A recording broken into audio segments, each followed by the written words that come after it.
Mike, it's great to be back in the cabin. How are you doing? Man, I'm doing great. Today, we're bringing everybody pro hack number 8, ways to store your crawfish. Now we're going to show you 2 different ways that you can store your crawfish. And we need to store crawfish. Come out and to the lake, we're going to catch a couple wild crawfish. You're not going to believe what you're going to see. It's too heavy to pull up. Is it? Yeah, this baby's loaded. Look at this. No way.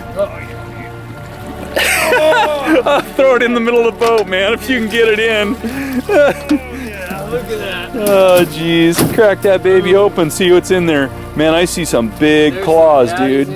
That is just... Yeah, oh, man, we'll get yeah. crawfish. 360 crawfish. Wow. Oh, pull that one out over there. There's a huge claw in there. Daddy.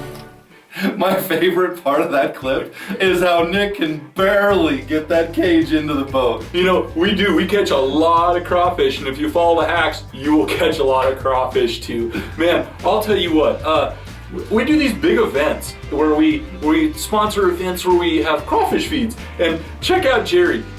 Look at how many crawfish he's hauling here. These are wild crawfish that we caught in a short period of time. Man, I'll tell you what, we have these events, and what do we do? What happens after the event, Jerry? Listen, we catch so many crawfish. There are some leftovers and we don't want to waste wild game. So we take them home and we freeze them up. So any leftovers that we have, they still go to good use. Now, there's a tradition, Mike, that you and your son have. What is that? We do. We love eating seafood so much. Our family loves crawfish, we love crab, we love shrimp. We catch usually 100 pounds of crawfish at the end of every season, right at the end, and then we freeze them. I want you guys to come with me and Jake on this tradition. Come along with us to the lake at night. Really big ones. Look at the size of this one. Wow, look at the size of this one. That thing is big. Oh my gosh, look at that guy. Nice catch, Jake. Oh, we better put those in the bucket. They're running all over the boat. Nice catch, Jake. Good job, buddy. All right, don't worry about that. Let's get them in the bucket. Well, we can. Whoa. Big ones everywhere. Yeah. Nice job. Woo. Yep, get them in the bucket. Yeah. We got 3 more traps. We're heading home. Good job, Jay. Heading back to the boat docks. We got all 10 of our traps back in the boat, and our creature catcher is almost completely full of crayfish, and there are some really, really big ones in there. We are going to head back for the night, boil some crayfish, hit the sack. Good job, Jake. Take us home. Man, Jerry, I'll tell you what, Jake growing up, I always say he raised me too. Times out on the lake. You know what? Priceless. Him and I going out and catching crawfish so we can eat them all winter long. It's just been so fun. Do you want to show us one of the methods that we do for freezing some of our crawfish? Absolutely.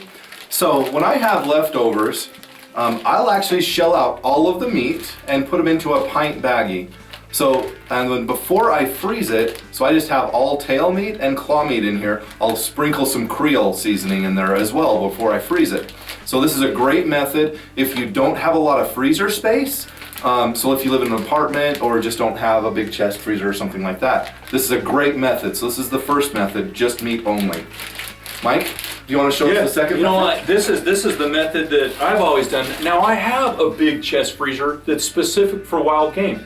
And so I have a lot of space. I will take crawfish, like Jake and I will boil them all up. Or like you and I in this picture, when we're catching a lot to store away. I'll put them in gallon bags, but I'll cook them, I'll boil them for the 5 minutes, then I'll creel them up real good, and then I'll put them in these bags, and then I just put them down like bricks into my freezer. Man, Jerry, it works so good. And you know what? You can eat crawfish.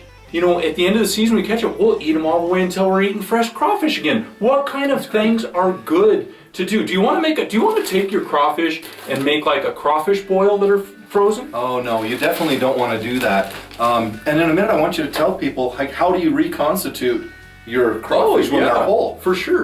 But some of the things you can make with it, we can do crawfish chowder. My boys love crawfish chowder. Anything like jambalayas and gumbos, anything that calls for crawfish. My or crawfish, seafood. my good crawfish pizza. Exactly. Deep fried crawfish tails. You know, Mm-hmm. it seems like when you have fresh crawfish, it's better for a boil. But anything you can cook with crab, shrimp, lobster, you can substitute the crawfish, and it doesn't cost. Have you seen how much seafood is? It doesn't cost the same. Now, the way I reconstitute these, you don't want to reboil them, okay? What you want to do is I just get like a nice big glass dish, I'll dump them in there, I'll actually put hot tap water in them. I'll let them sit for about 10 minutes, I come back, the water's cold, I dump it out, put hot tap water in again. I come back, I just start shelling all the meat out. It's just like they're just ready to roll, Jerry. Now, why don't you reboil them? You know What what? It'll happens? make the meat tough. Oh. That's a Crayfish secret right there, and they're still tender and good and ready for any of those cooking dishes, Jerry. Now, Jerry, next hack number 9: how to catch huge crawfish. We will catch you guys then.